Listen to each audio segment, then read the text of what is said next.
first things first, right? First things first, the first announcement is I have made a severe lapse of judgment regarding MrPokke Corp. So essentially what I kind of planned at the start, right, is that we are gonna be getting our team of like guide makers, our script writers, our team of editors, and our one VA. My initial projection was thinking that the VA will basically just read the script, bada boom, bada bing, finish up everything like 30 to 35 minutes. Because it's like a really, really, it's not a very long script. Because I intentionally wanted to trim down the words to within 2,000-ish words. So by video length, it's roughly 20-ish minutes. So my knowledge was it shouldn't be that long of a process to actually get the script done, right? Unfortunately, my lapse of judgment is basically the VA actually needs to understand the script. And in order to understand the script, or like at least like a lot more like naturally, you kind of have to play the game. And I didn't factor that into my considerations. So what essentially happened was our VA, she had quite a big difficulty trying to translate the script, the document itself, into the video that I want to cook up, at least like as normally as possible. I think the best sort of example that I can think about, right, is imagine like if you are in school and then like you're taking like English or like Chinese lessons, right? And the teacher calls you up to read a paragraph. So you stand up, you open up your textbook, right? 小明请读第11页的第2文章. So like you will start reading the paragraph, right? But the problem with this is first of all, a textbook's a thing about you just read word by word. You're not really conveying to like trying to picture this to like a audience or whatever. It is very, very straightforward. And second of all, you probably might not even like get completely what's going on in the textbook. All right. So the flip side of like reading a script is you actually understand the content itself without like diving too deep and spending like too long on making the script more digestible for yourself, which can then be more digestible for the audience. So the best example is that, for example, if you were to do a presentation, right?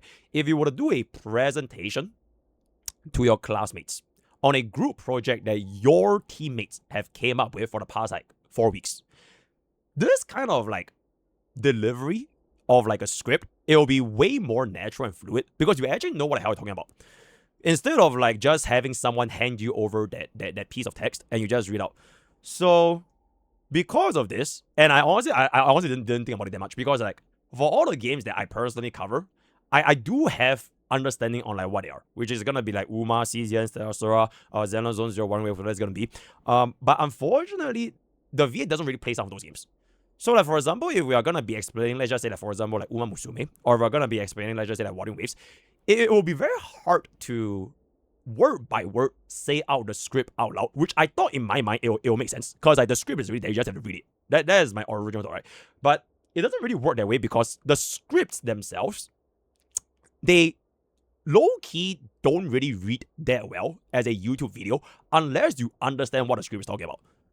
So because of that, it took a very, very long time for our VA to essentially translate what the script has to offer and condense it into a actual final content out for YouTube.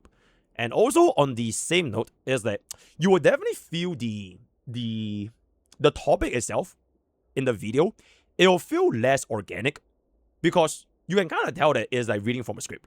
And it's not like flowing like a conversation. Like for all of like my guides that I do for like whatever game that I cover on my channel, even if it's gonna be like all stream, is that I know exactly what's going on and I know the message that I want to convey to my audience.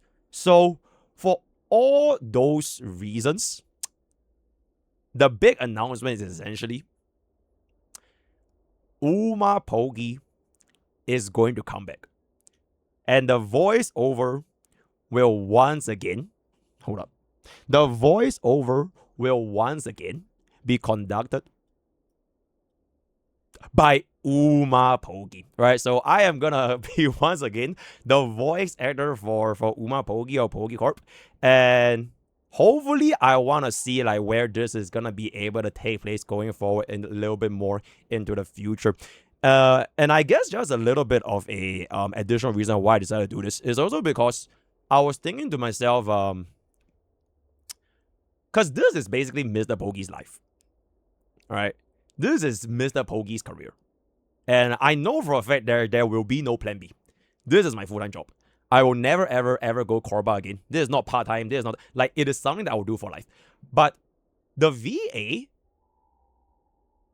it might not be as big of a importance long-term. Because, like, they still have, like, their own careers outside. Because this is basically just a part-time gig, right? So, let's just say even if the VA was gonna work, and like within the next like 6 months or like 1 year, everything actually turns out to be like well executed, and like we can get the scripts, everything delivered to the audience. Who is to say 2 years, 3 years, 4 years later, the VA can still be here? Because life happens, right? And I can never predict what's gonna happen to life, especially when like we only have that one VA.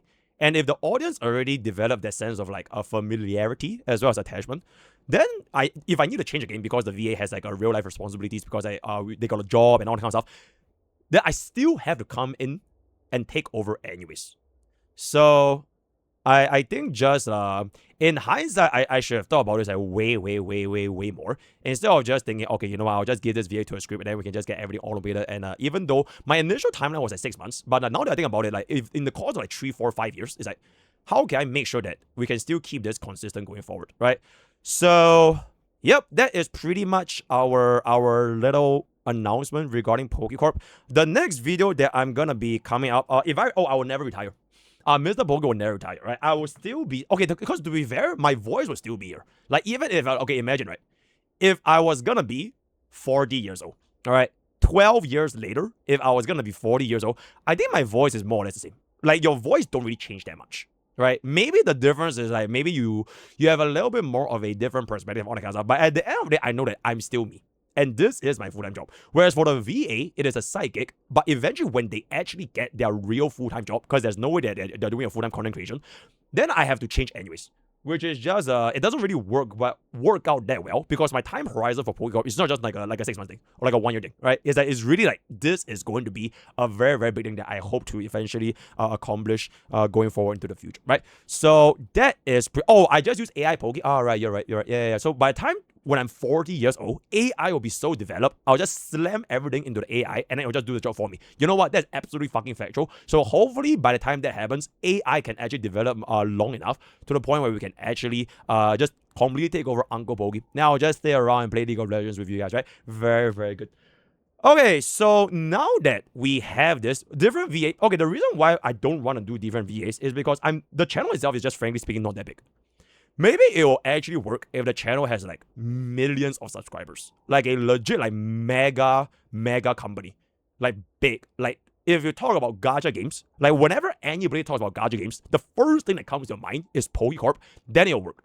But right now the channel is way too small, and I still need this to develop its base first to kind of get people to understand like, okay, what this is about. And eventually if we can actually build up to something like literally like a big ass empire when it comes to a gacha game, that's when I can consider, okay, you know what? We can try to split up the workload a little bit more. But that is like really, really far in the future. Like the grand plan for Pokke Corp is to actually overtake MrPokke. That is like my plan. Hopefully, if there's a channel that can reach 1 million subscribers, I would rather it be Pokke Corp than my main channel. And then my main channel would just be the one where I just do streams and then just do goofy art. And the actual Pokke Corp would be like a legit, like proper, everything is like official and like professional and like people are like really putting the work and everything. So that is essentially like my thought process for it, right? Oh my god, if someone says crazy thumbnail one more time, I am gonna say it. Okay, anyways, that is pretty much it for our first little announcement. Our second, that is definitely gonna take a long ass fucking time. It will take a long ass fucking time, so we'll see how that's gonna.